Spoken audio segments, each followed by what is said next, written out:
Mystery Theater presents...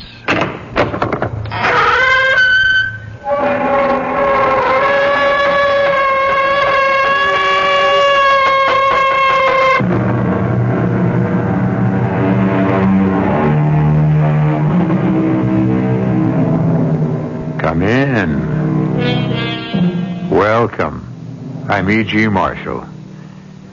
As he looks into the face of death at the hands of his enemies, Shakespeare's young King Richard II says, "The love of wicked men converts to fear, that fear to hate, and hate turns one or both to worthy danger and deserved death." We're about to see how a kind of love became so poisoned with fear and evil that it became transformed into brutality and hatred, and finally, a kind of death. I heard what you said to my mother. Why do you hate her so? No more than I despise you, my husband. Shut your ugly mouth! You slapped me! You dared! The little weakling dared! No, stop it. Stop it, Therese. Put down that poker. You'll kill me. If I did, it might be the best thing that happened to both of us.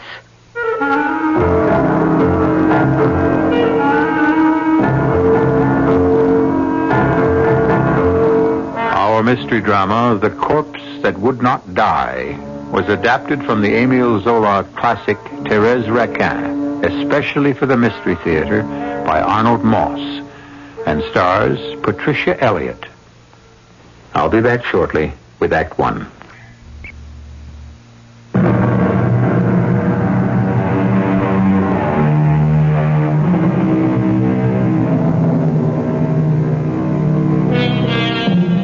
The year is 1865.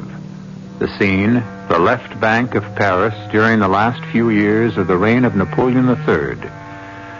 The Passage du Pont Neuf is a dark and gloomy corridor, no more than 30 yards long, a block away from the River Seine. The air is the wet, chilling air of a vault, for the sun never touches the Passage du Pont Neuf. A row of run-down, dismal shops fronts on either side of the narrow street. One bears the sign, Raquin, Dry Goods. It is evening. Inside, by the gloomy light of a flickering oil lamp, the proprietress of the musty little shop, Madame Raquin, a plump old lady in her late 60s, is seated in a wheelchair. A huge red cat snuggles on her lap. Camille, my dear? Yes, Mother. You've locked the iron shutters over the shop window? Yes, I have, Mother. Therese, you've put away the needles and thread Madame Grivet did not purchase? I have, Madame Raquin. Is my cup of chamomile tea ready, Therese? Here it is, Madame. What a wonderful fragrance chamomile has. I think I would never have a night of peaceful sleep without my cup. Will you join me, Camille? Each night you ask, each night I answer. No, thank you, Mother. Now, I think only of your good, my precious boy. You are not the strongest man in the world. Tell me again, Mother, for the 10,000th time. I know. You must not mock your mother. Your mother loves you. If I didn't see that things were done for you, who would? Do you forget? I now have a wife, have I not, Therese? Yes, Camille, you certainly have a wife. And you're as strong as I am weak. And beautiful, what's more? What else could a man ask for? What I do, Camille, I do. For my own good, I know. Oh, Francois, you're getting heavier every day. You've grown to be the biggest cat in the neighborhood. I'm the handsomest. Well, thank goodness tomorrow is Thursday. I'll have to put more oil in the table lamp. Oh, and have you seen that there's enough firewood for a really good fire? Inspector Michaud likes a warm fire. Yes, there's plenty of wood. We mustn't let Police Inspector Michaud think we're pinching pennies. Not with your 40,000 francs in the bank, we mustn't. I'll take your cup, Madame, if you're finished.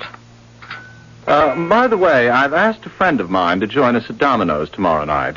Fellow employee at the office. Who is he? What's he like? Tall, handsome. Name's Laurent. Laurent Duchesne. The women can't keep their eyes off him, or their hands. Fancies himself a portrait painter. You'll like him, Mother. So will you, Therese. I look forward to meeting him. 10 o'clock, bedtime. Therese, whenever you are ready to lift this poor cripple out of her wheelchair and up into her bed. I'm ready. Thank you, my dear. Up, Roswell. Off my lap. Dreadful animal. You said something. No, nothing. Is there anything I can do to help? As always, just stay out of the way.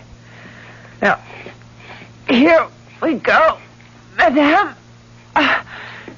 Your right arm round my neck. I'll go up ahead. I think the door to Mother's room is closed. If only Camille were well and strong, he would carry me to my bed. We both know that, Madame. As his wife, I have learned to live with it. The door was open all the time. There you are, Madame. I'll be back to undress you in a moment. May the time come when I shall carry you to your bedroom for the last time. What was that, Therese? Only that someday soon may the good Lord see fit to put life back into your limbs. Is there anything else, Madame? No, thank you. I'm quite sleepy. Good night to you both. Sleep well, Mother. Good night, Madame. I heard what you said to my mother. Why do you hate her so? No more than I despise you. I made my bed without realizing what I was getting into. Now I have no choice but to lie in it. I am your husband. This is your home. So you keep telling me. But for me, this is no home. It's more like a chilling, newly dug grave. Therese. Don't touch me. The touch of your hand turns my stomach. Oh, yes, by all means, bring your friend tomorrow night. It will be refreshing to have a man in the house. Shut your ugly mouth. You slapped me. You did, you little weakling did. No, stop it, Therese. Now put down that poker. You'll kill me. If I did, it might be the best thing that could happen to both of us. You're sure you won't join us at Domino's, Monsieur Laurent? Not till I finish Camille's portrait. As you please. I have a 3 blank, which I place here. What do you say to that, Camille? Blank 4 here, Inspector Michaud. 4, 6 here. And double 6 here. My game again. This has been my night for Domino's. The tea, Madame, if you are ready. Oh, Monsieur Duchesne, time for a cup of tea and a biscuit. Oh, thank you, Madame. In a moment. A few more strokes around Camille's eyes, and his portrait will be finished. And do call me Laurent, won't you? Oh, if it pleases you. Inspector Michaud, your tea. And do finish your story about this, Bernard. Thank you. As I was saying before, this chap Bernard got away with murdering 2 of his wealthy wives. In both instances, he came up behind them while they were taking a bath in their big tin tubs, held their heads underwater until they were quite dead. It wasn't until he killed the 3rd that we caught up with him. That was his big mistake. Are you saying, Inspector, that he should have done away with each of them by, varying the pattern of his murders? If he had, it might have taken us a bit longer to find him. You brew a tasty cup of tea, Therese. Thank you, Inspector. Laurent, when may we look at my portrait? After we've had our tea, dear friend. I think you'll be pleased. You paint from models, of course. Oh, of course. Women models? Well, certainly. Mostly what I suppose you might call, friends of mine. You mean women come to your studio and pose for you in the, without clothes? Well, of course. Why not? Well, that must make you feel ever so funny. I know it would make me feel strange. I wouldn't know where to turn my eyes. Really, Camille? Your tea, Monsieur Laurent. Oh, thank you. You know, I once had this lovely redhead as a model. Beautiful features, firm white flesh, gorgeous body. And I was right in the middle of... Oh, dear, what have I done? Oh, I am so terribly sorry. You spilled the whole cup of tea all over Laurent's trousers. Therese, how could you be so awkward? Here, let me wipe your trousers with this cloth. No, it's really all right. My hand is still shaking.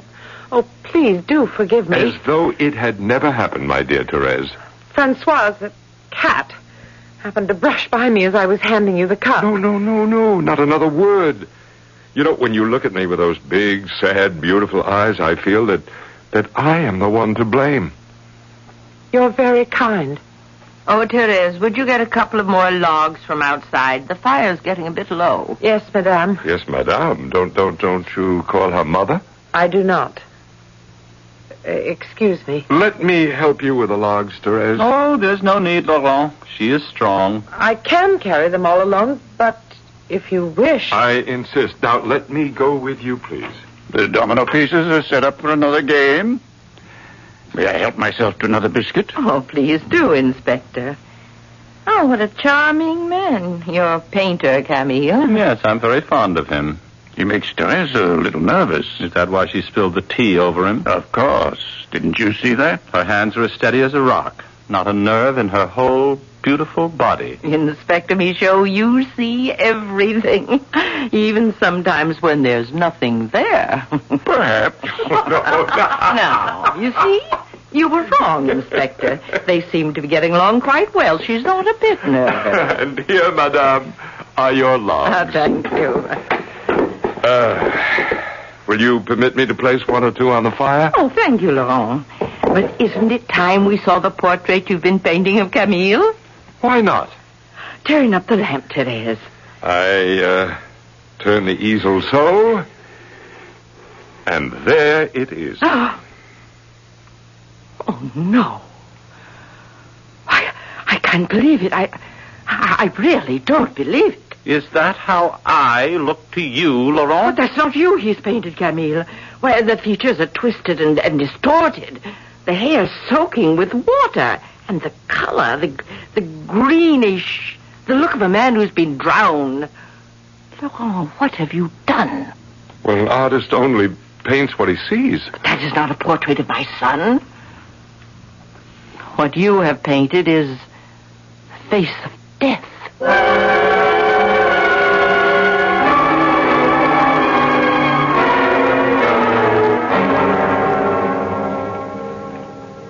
Laurent, my darling. Oh, how wonderful it is to be here in your little studio. How happy I am that you're here. Oh, if you could only know what I've been through these past few months. Oh, buried alive in that horrible shop. And when he puts his cold, clammy hands on me, my blood freezes. But we're changing all that, aren't we? You and I. Oh, yes. Yes, we are, my darling. Oh, Laurent, I love you so. And I love you. There's a cloud of fire that surrounds you. It burns into my body. I could never... What's wrong? These stolen moments are too few, Therese. They're not enough for me. Nor for me. I want to sleep the whole night beside you and be awakened in the morning by your warm kisses. Oh, I want that too, my love. But how can we? Accidents happen every day. Do they not? Laurent. A foot may slip. A child could fall, and the only guilty party would be the wind. But how, Laurent? How? Trust me, my angel. I shall find a way. Did you hear anything? Outside the door. It sounded like Madame's cat, Francois. How could that be? He may have followed me here. Shh. Quiet.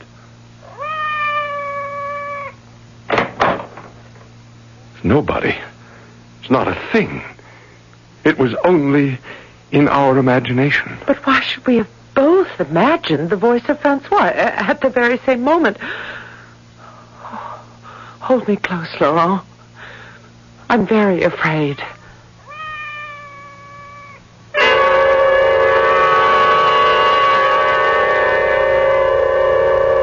Ralph Waldo Emerson, a wise man that he was, observed that whenever a man commits a crime, God finds a witness.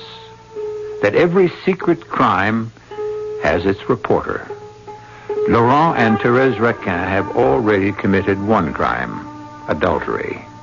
They are contemplating still another. Was there a reporter to their first act? Where will their dark plans lead them? To Act Two, of course. I shall return shortly.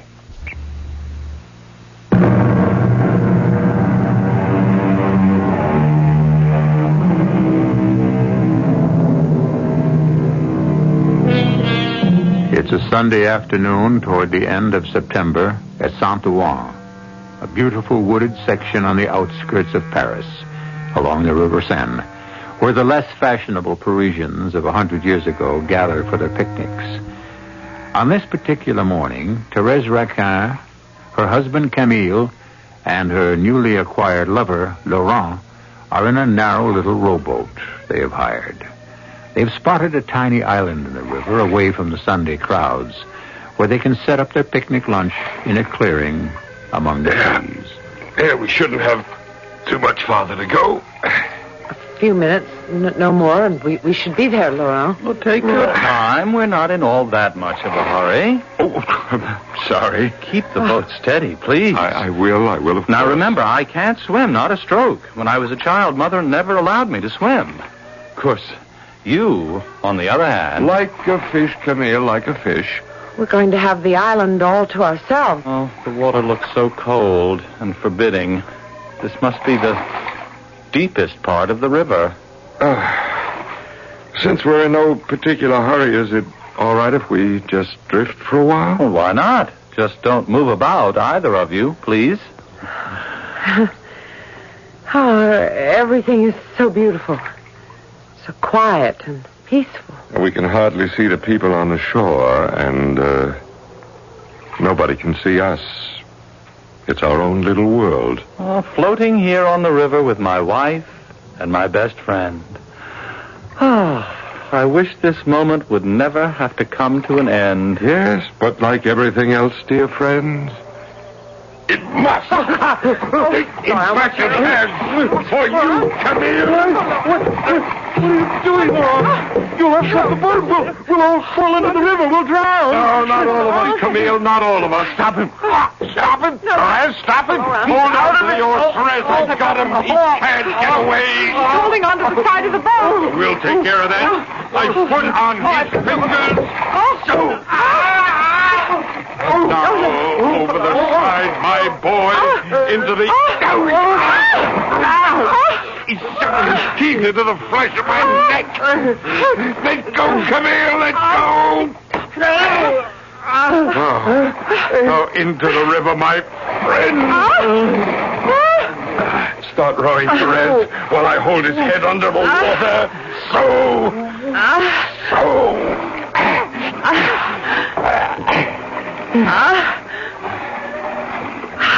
Are you all right, Therese? I don't know. I think so. Well, then don't waste a moment. Slide over the side of the boat into the water quickly. Right. From this side. And then I've capsized the boat and joined you. Help! Help! Help! Somebody help! Help! We're drowning, all of us! Help!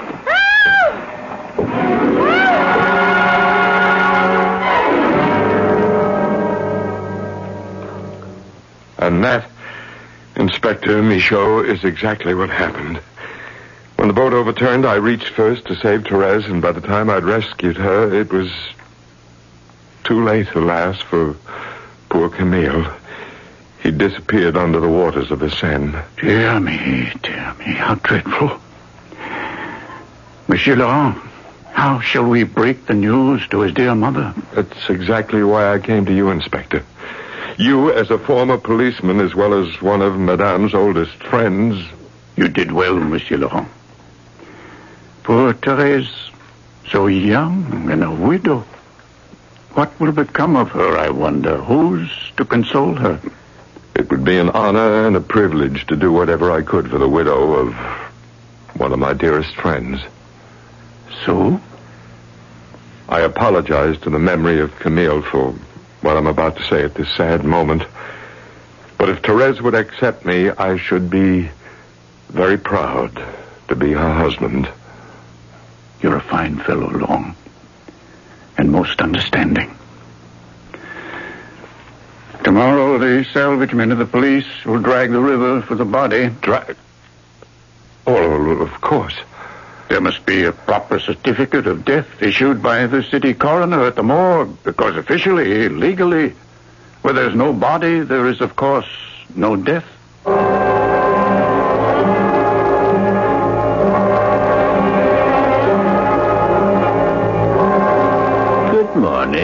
Good morning, monsieur. You're bright and early, as usual. I must find the body of Camille Raca.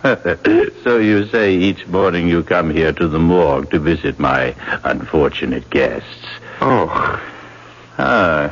Still not used to it after coming here every morning for, what is it, over a week? Well, it's the smell, the dampness of the walls, the rows of gray stone slabs. Yes, takes getting used to. This way, please.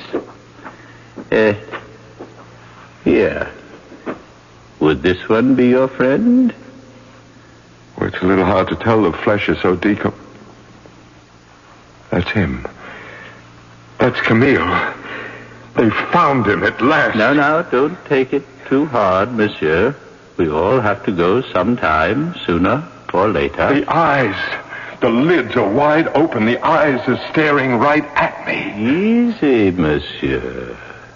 You're sure he's the one? Oh, yes, I am. But all you have to do now is to swear to the identity of the corpse, and a legal certification of death will be issued to the police. Thank you, monsieur. And, for your trouble? Oh, the gentleman is most generous.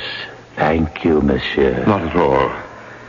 That certificate of death may well be worth some 40,000 francs.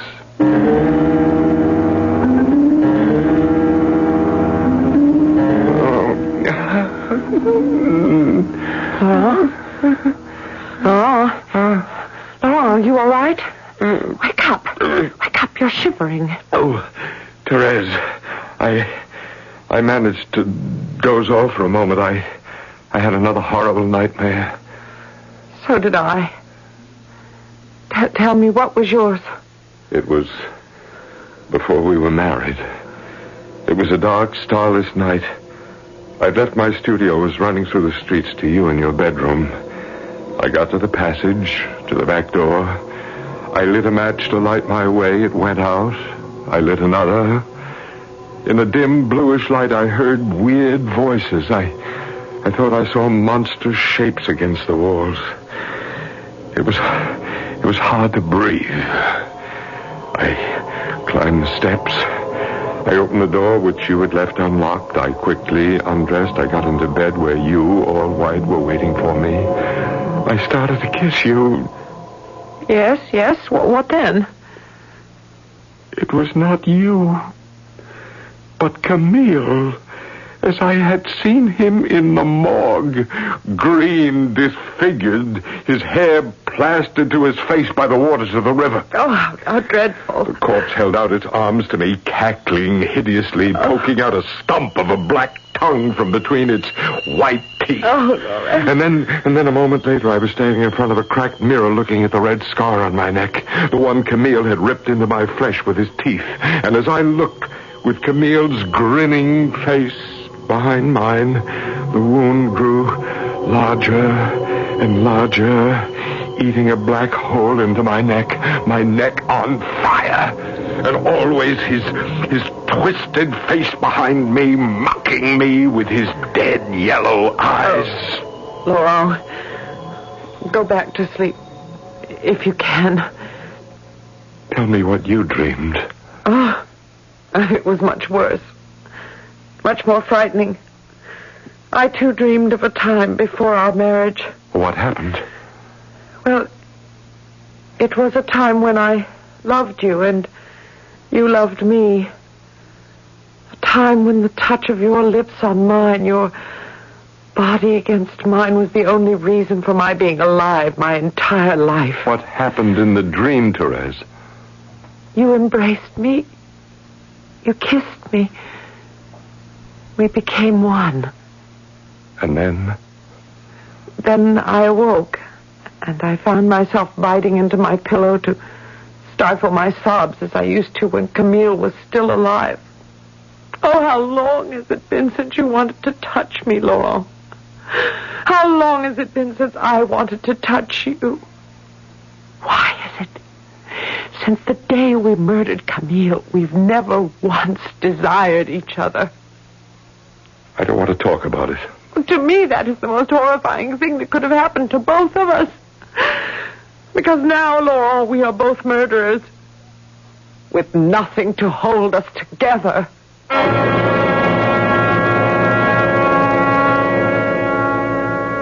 How long have you been sitting there, staring into the flames? I couldn't sleep. I was cold. I got out of bed and lit a fire. We killed Camille. His corpse is always here between us. His dead body is turning our limbs to ice. Therese, look. Where? What is it? There, in that shadowy corner over there. He's followed us here. It's Camille. Where? Don't move, Therese. How green his face is and how thin. How yellow those staring eyes. He's come back from the grave. Quiet, Laurent. You'll wake Madame Raquin. What shall we do? You fool. Look closely. Have you forgotten? Wait. It's only his portrait. The one you painted that Thursday night, the first time we met. Of course. His portrait. By the light of the fire, it looked so... Turn it to the wall, Therese. No, I can't. I can't go anywhere near it. Then I will. I'll do even better. What are you looking for? My large hunting knife. It's there, on top of the dresser. You remember how upset the old woman was when she looked at the portrait the first time? She said it was not Camille's face you had painted, but the face of death. Mm-hmm. How right she was. Now neither she, nor you, nor I will ever have to look at it again. Ever. Laurent, what are you doing? Never again. Never. You've ripped the portrait to shreds. And with it, the last memory of Camille. For both of us, I hope. In the writings of an ancient Roman philosopher, we find these words. A man who has done another man an injustice can receive no greater punishment than to have done the injustice. And however harsh his punishment, no penalty can be more brutal than the whipping he takes from his own guilt. True. I shall return shortly with Act 3.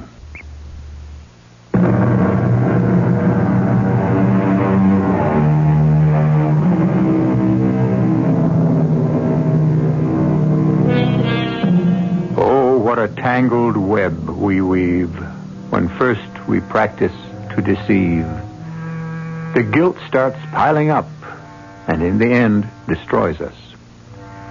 Therese and her husband Laurent have already wrecked what love there ever was between them by the murder of Camille. How much further will their guilt lead them? It's another Thursday evening. In the dingy little room behind her tiny dry goods shop, Madame Raquin sits in her wheelchair, the cat Francois on her lap, playing dominoes with her old friend, Police Inspector Michaud.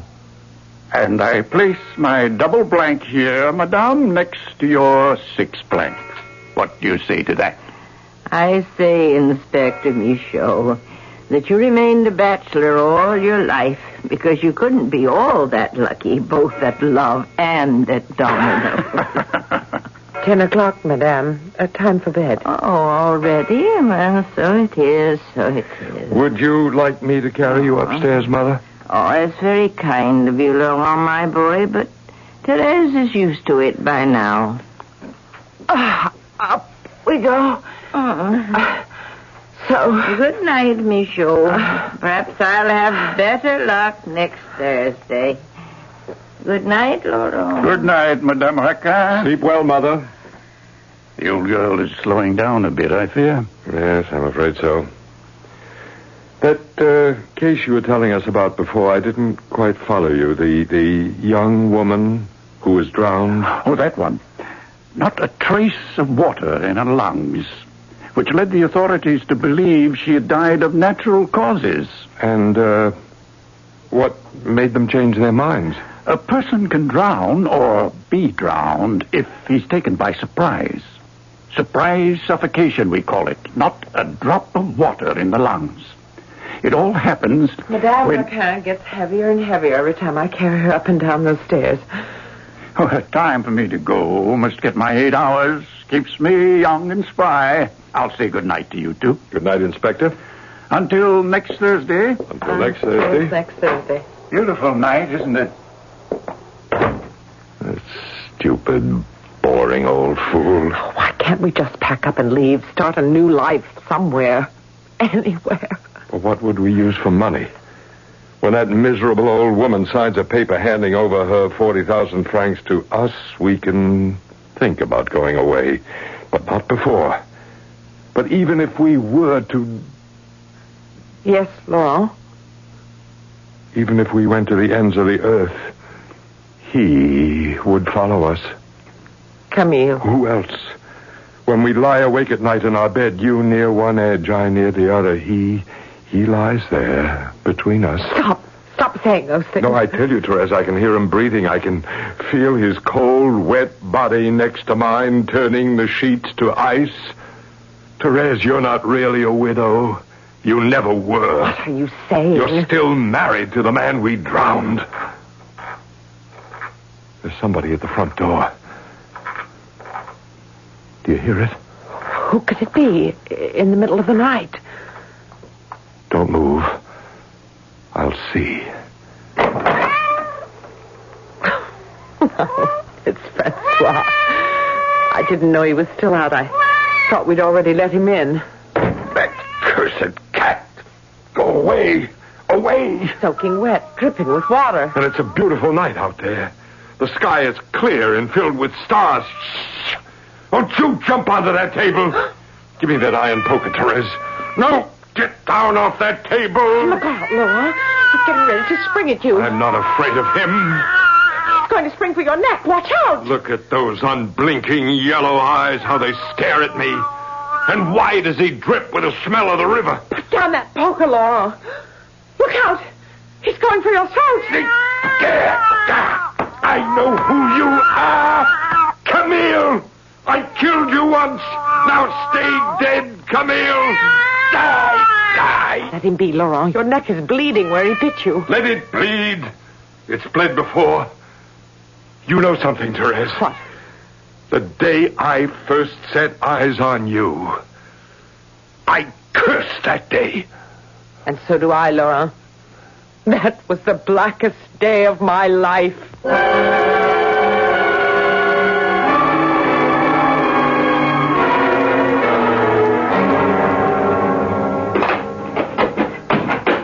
Laurent, why did you throw the painting to the floor and the easel? I'm disgusted with the whole thing. I do nothing but paint, and look at them.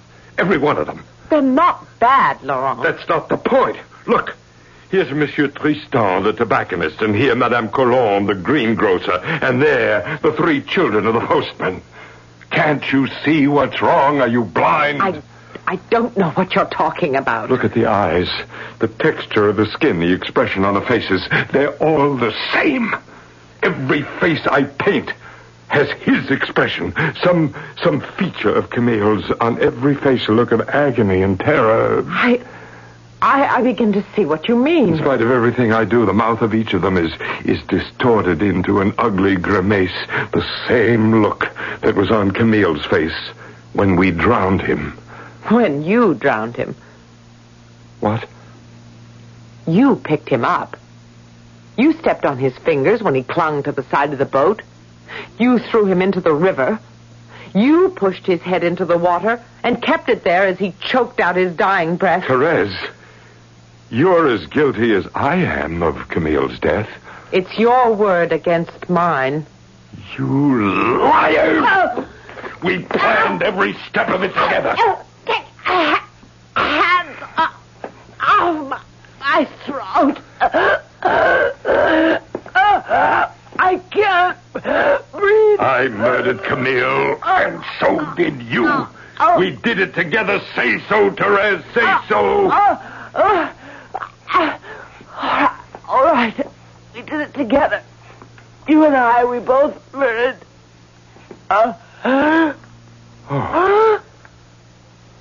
Madame Raquin, what are you doing here? I heard every word you said. I was here in my wheelchair, in the doorway. Your backs were to me. You killed my son, my only son.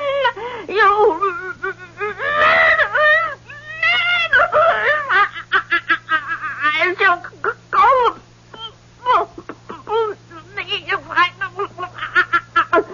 What's wrong with her? Her body's gone rigid. Her hands and feet are stiff. She doesn't move. Only her eyes. We must call a doctor. She's had a stroke.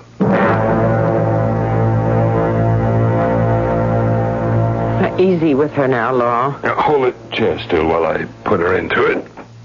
There. Oh, look at her eyes. You see us, hear us, don't you? But you can't speak a word, can you, dear Madame? Nor lift so much as a finger of your dying old body. She says everything with her eyes. She accuses us with her eyes. Isn't it a pity, old lady?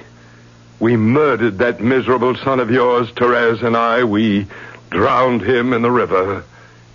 And nobody will ever know. Except the three of us. I curse you from the bottom of my soul for what you've done. Maybe it would be wiser if she didn't sit here tomorrow night when Inspector Michaud comes. Well, what harm is there? He'd ask for her, surely. Besides, the doctors told us there's no hope for her. If she ever manages to speak again, it'll be the last breath she ever takes.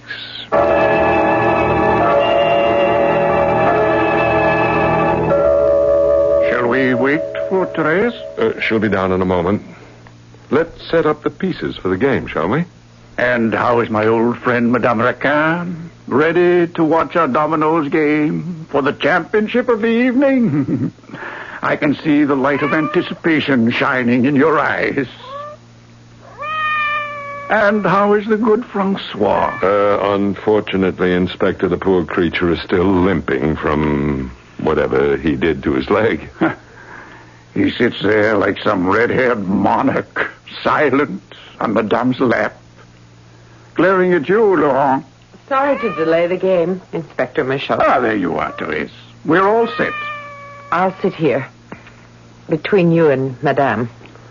You begin, Laurent. All right, I begin with a 4-3 piece. Followed by my 3-5 piece here. Mm-hmm. And a double 4, so. Wait, Laurent, Therese. Look. Well, what is it? Madame Raquin. Her right hand. It's moving. Ever so slowly. With the greatest effort. She's forcing it up the leg of the table. Well, this is the first time she's moved since her stroke. Look at her eyes. She's moving the tip of her index finger. Trying to get our attention.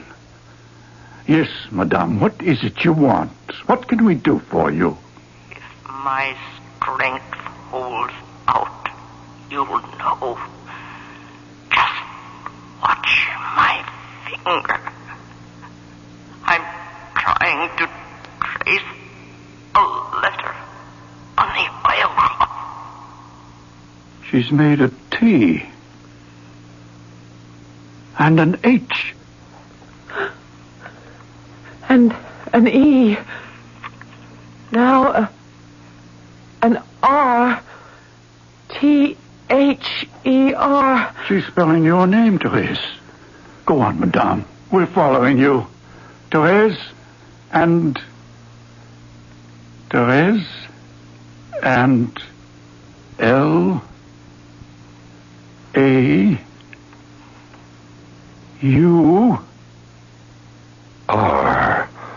Now she's spelling your name, Laurent. Therese and Laurent. Don't stop now, madame. Go on. My strength is leaving me. I don't know if I can go on. She's getting tired. H-A-V-E. Therese and Laurent have what? Her finger stopped. Her hand has slipped off the table and back into her lap. Has either of you any idea what she might have been trying to tell us? No, not the slightest. Therese? I wouldn't know. What could she have meant? Therese and Laurent have what? Therese and Laurent have murdered Camille. Drowned him. That's what I am trying to tell you. Drowned him.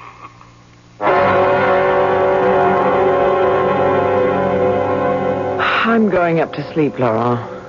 It's late. How can you even think of sleep after what we saw her do tonight?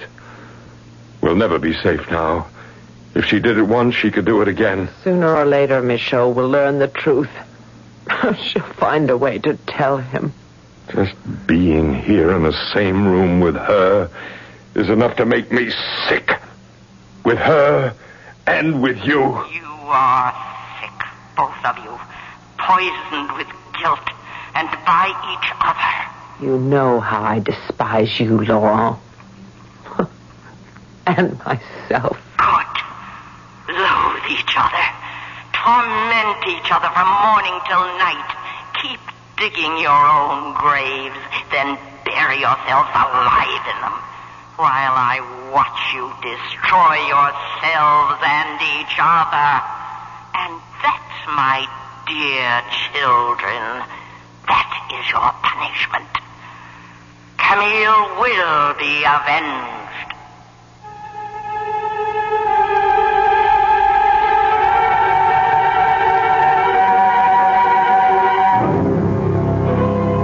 Stiff and silent, Madame Raquin sits in her wheelchair, the big red cat in her lap, feasting her eyes on Laurent and Therese, eyes that crushed them with brooding hate. Murder, though it have no tongue, will speak with most miraculous organ. You suppose Émile Zola, at age 26, as he wrote the final page of his story, remembered those lines of Shakespeare? I shall return shortly.